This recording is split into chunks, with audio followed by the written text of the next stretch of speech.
think some of you know me or have seen me walking around, or I've emailed you, but my name is Ashleigh Sowle, and I am the registered dietitian here. Been here since December. So today we're going to talk a little bit about what dieting is, and then kind of what it means to be at a healthy weight, and those kinds of things. Then go through some weight loss tips, how to read a nutrition facts label, because those can be kind of hard to look through sometimes. And then we'll go over my plate super tracker. So dieting. Dieting is basically just making selections or limitations in the goal and the hope of losing weight. So kind of saying, I'm not going to eat cake, or I'm going to cut out pop, or those sorts of limitations on your diet. There's a bunch of different reasons why people diet. People might diet for fitness. Maybe they're training for an event and they're trying to eat a little better to kind of help them train for that. Weight loss. Weight loss is probably the biggest reason people diet. Trying to lose weight for vacations, special occasions, their health. Health is a big reason to lose weight. A lot of different chronic diseases that can be kind of prevented and reduce the complications associated with that. And then just for overall health. Just trying to feel healthier, at a healthy weight for yourself. So what are some popular diets that you guys know of? You mean like Atkins? Yeah, those kinds of things. Yeah. Watchers. Yeah. But that's a good diet. Nutrisystem. Mm-hmm. Yep. There's a lot of different diets, a lot of different tactics or ways they go about weight loss and dieting. So being at a healthy weight can help prevent the risk for chronic disease. Diabetes and heart disease are two of the main diseases that can be prevented or reduce the risk of complications with that just by losing, even if it's just 5 to 10 pounds. That can make a huge difference in those diseases. For a healthy weight doesn't necessarily have to be what you see in the magazines. A healthy weight can be achieved at any weight. Everyone's going to have a different healthy weight for them. So losing about a half a pound to 2 pounds per week is about the right healthy goal for that. I know there's shows like The Biggest Loser where they lose 10, 20, 30 pounds in a week. That isn't realistic for people who actually work throughout the day. They're there to lose weight, so they're working out 8 hours or so a day. So just some basic weight loss tips.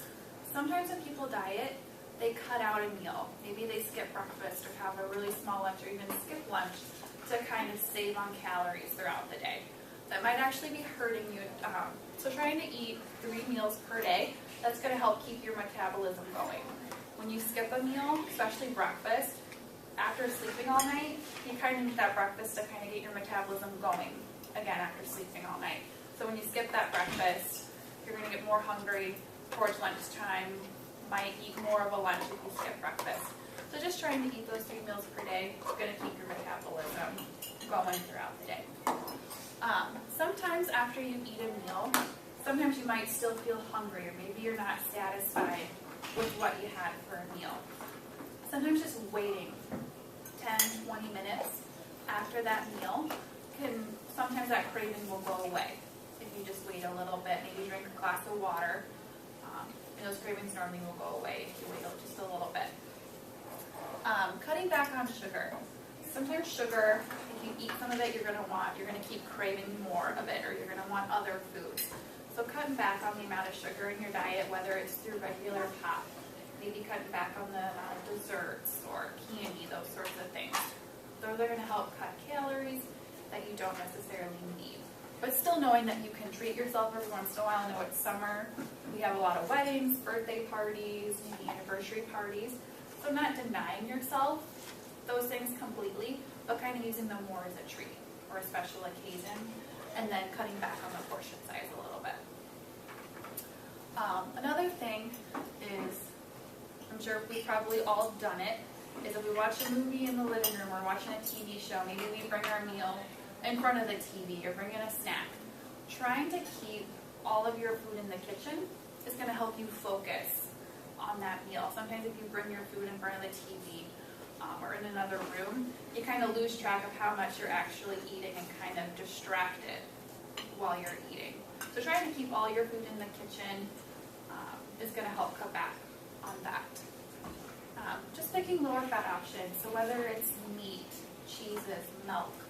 Trying to pick your lower fat options is going to cut back on the amount of calories and the amount of fat in those foods.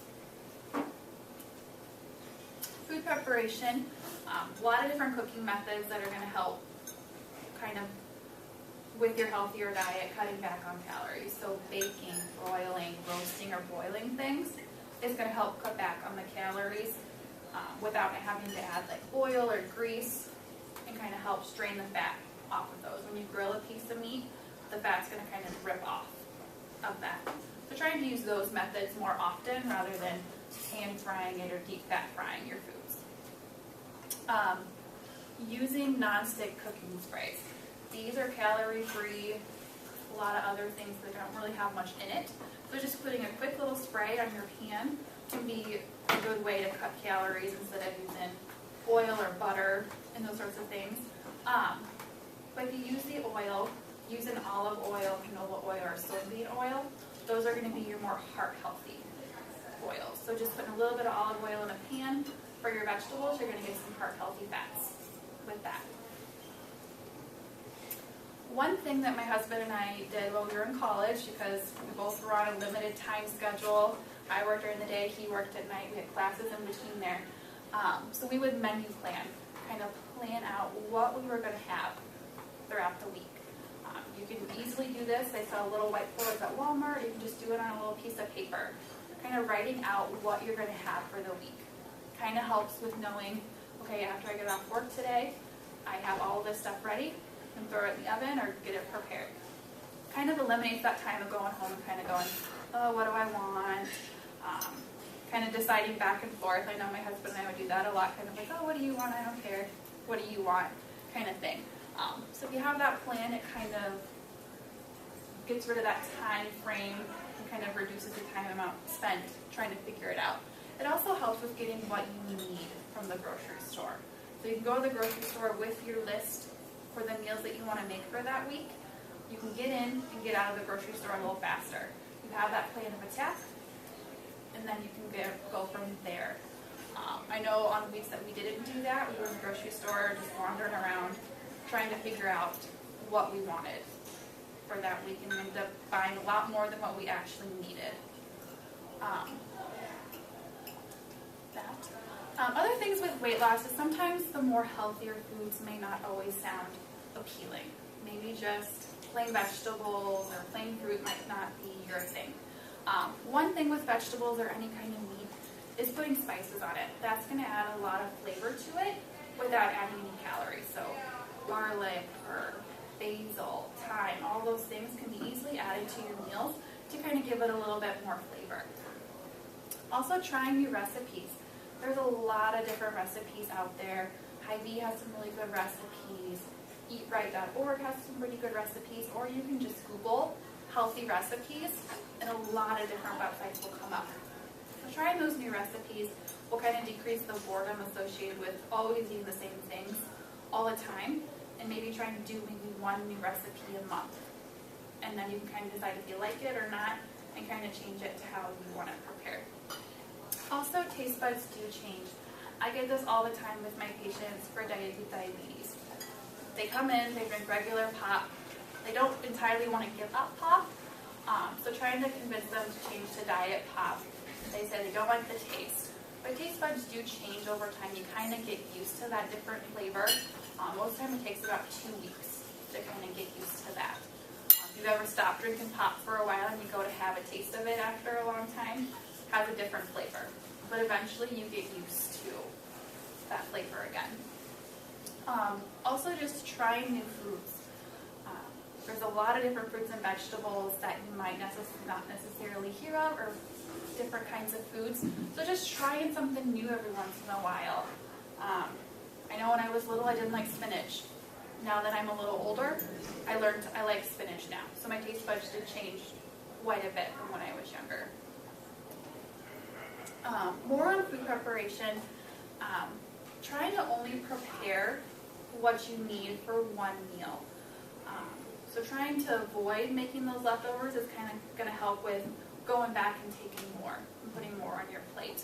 But if you do have leftovers, which I know a lot of us like to bring leftovers to work, it's nice to just put it in a container, and bring it right in. Trying to put those away right away. Try not to leave them out, because if you leave them out on the table, you're going to slowly maybe want to eat a little bit more the longer it sits there. Also trying to get more fruits and vegetables in your meal. Trying to make half of your plate fruits and vegetables. So you don't necessarily have to have a fruit and a vegetable at every meal, but trying to get them spread out throughout the day. So maybe half your plate is peas, and maybe you have some cauliflower for that meal, and you had fruit earlier in the day. So just trying to get the most amount of servings of those that you can, because those are very low in calories and high in nutrients, vitamins, and minerals. Different things to do while you're at the meal. Trying to drink water or liquid while you're at the meal can kind of help fill up your stomach. Sometimes when we feel hungry, we might actually be thirsty. So whenever you feel hungry, maybe shortly after you eat a meal, try drinking a glass of water. Hunger cues and thirst cues are kind of the same thing. So if you're not hungry after you drink that glass of water, it's probably your body just telling you that you're thirsty.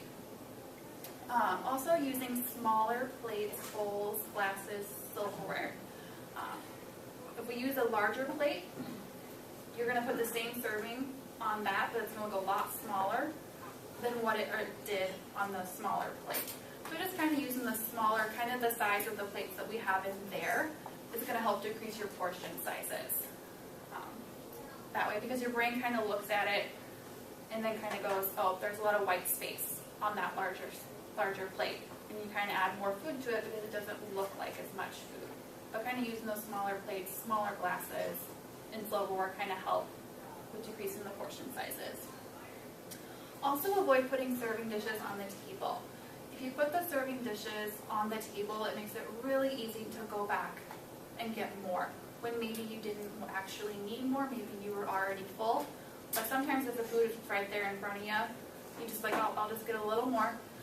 So putting it off the side, putting it on the stove, leaving it on the counter, kind of puts that effort into having to get up to go get more. And then you can kind of sit at the table and kind of, maybe you don't actually want any more.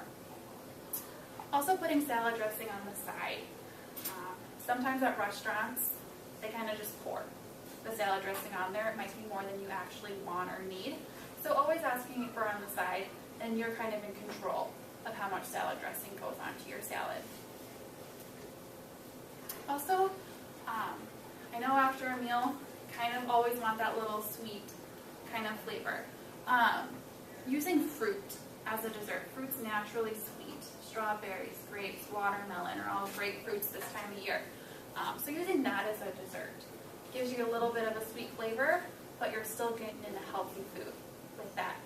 One thing that I've done is I do frozen peaches, put a little bit of cinnamon on it, warm it up, and then it's kind of like peach crisp, but has a lot less calories, sugar, and fat than actual peach crisp.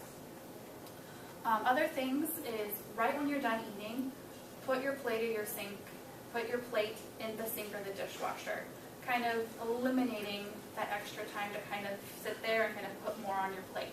Even to family functions or big holiday dinners, if you leave the food on the table long enough, someone's going to come back and take a little bit more the longer it sits there. Also, if you aren't going to eat your leftovers, just throw them out right then. If you know you're not a leftover eater, I myself am not a huge leftover eater. If I bring it back from a restaurant, it's either my husband eats it or we throw it away. So if you know you're not going to eat it, just go ahead and throw it out. Also, taking the time to kind of eat a little bit more slowly. I know sometimes we don't have enough time to eat lunch here. I know I've been on a time crunch for lunch, so I just kind of eat as fast as I can to get back to my office and go see patients. So just trying to take the time to sit there, chew your food a little bit, maybe put your fork down in between bites, can kind of help with recognizing when you're full. Also, bringing your lunch to work. We're lucky enough that we have a pretty nice cafeteria down here. We have a salad bar, we have soup, and then a couple entrees each day. But you can also bring your lunch to work. Try to put it together the night before, or put together as much as you can the night before. Just trying to have a lean protein, a fruit or a vegetable, whole grain, and a dairy product. And that can kind of, if you don't have a lot of time for lunch, you have that, and then you can, if you have to eat in your office, you have that to eat in your office, or you can go down and have the full 30 minutes instead of waiting in line 5, 6, 8 minutes. Snacking. Snacking sometimes has gotten a bad rap. One day we're told we shouldn't snack in between meals. We should just try to eat the 3 meals and not try to eat between them. Other days, they say it's okay. Snacking can be a healthy part of any diet, any weight loss plan. It's not something that you have to do. If you aren't hungry, you don't necessarily have to have a snack.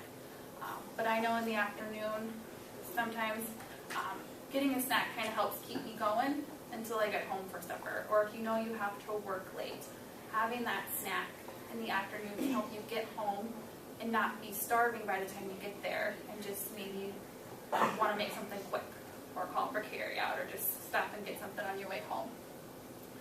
Plan ahead to have snacks available at your desk.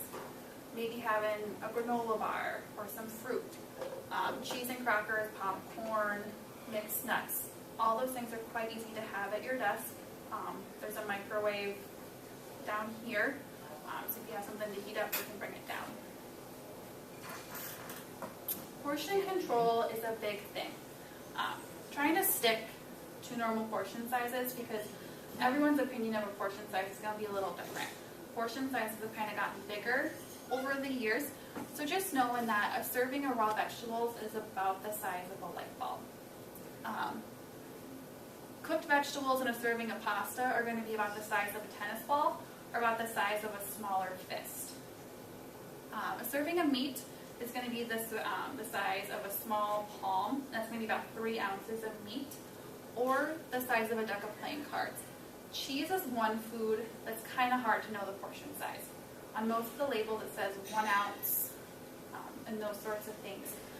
So knowing that one serving of cheese is going to be about 4 playing dice.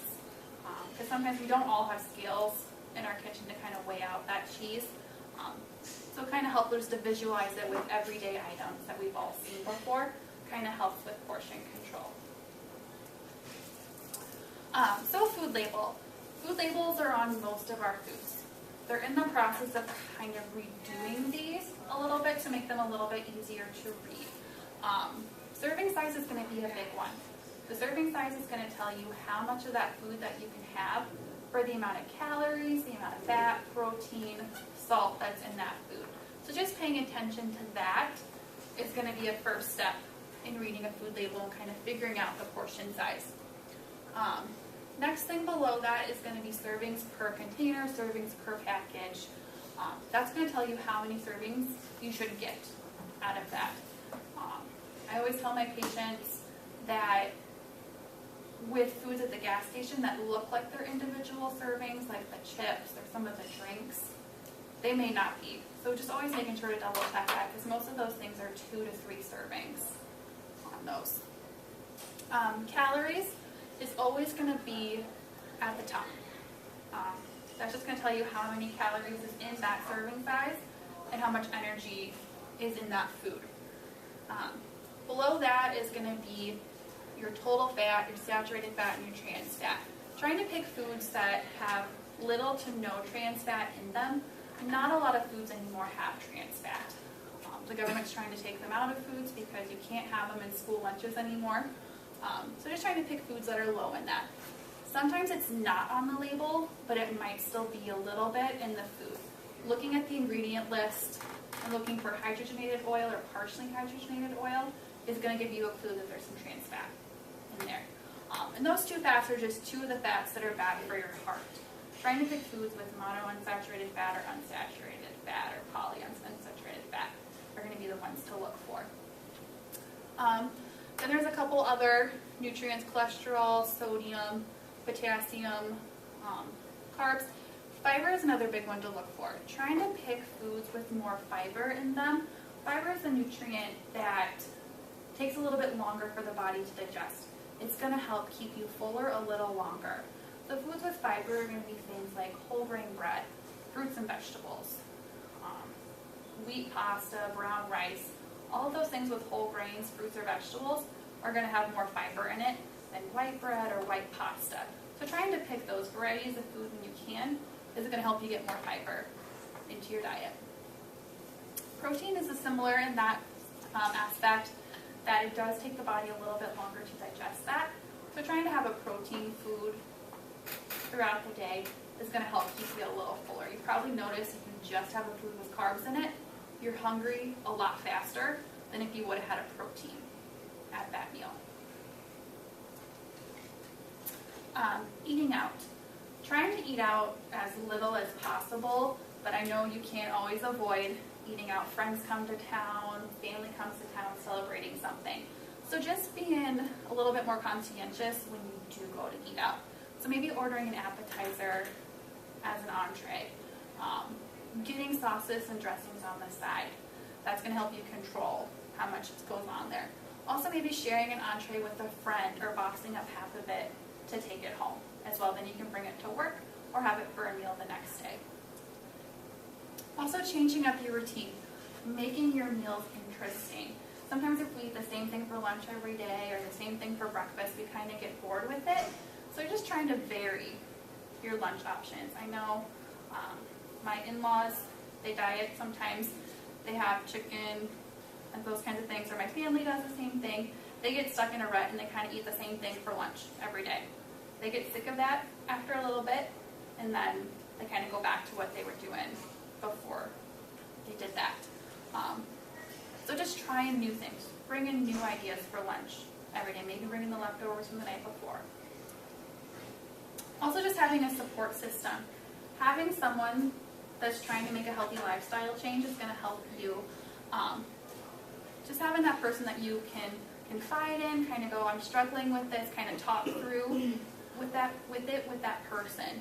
It's going to help kind of build you up and build that confidence and motivation back up.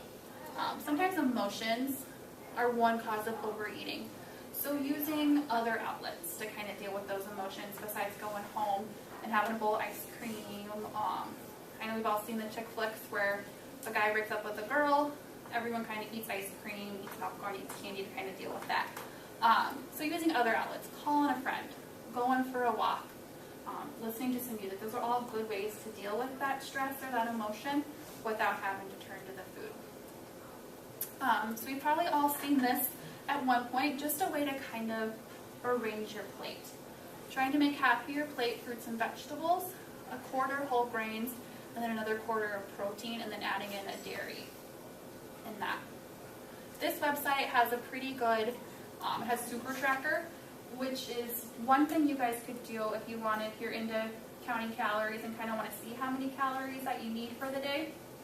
ChooseMyPlate.gov has a great system on there. You can enter in all your information, so your age, your weight, your height, your activity level, and what your goals are, and then it'll tell you how many calories you need, how many of each food group that you need to kind of meet those goals. So it's just another good resource. They have some recipes, they have meal plans on there, just a lot of good information on that website. This is probably one of my favorite quotes. I kind of use it in a lot of my presentations and kind of tell it to all my patients with diabetes. It's a lifestyle change. It's going to take some time. Kind of like there's no elevator to success. You have to take the stairs. You can't just get from the bottom to the top right away. You have to take all those steps in between to kind of get there. All right, do you guys have any questions?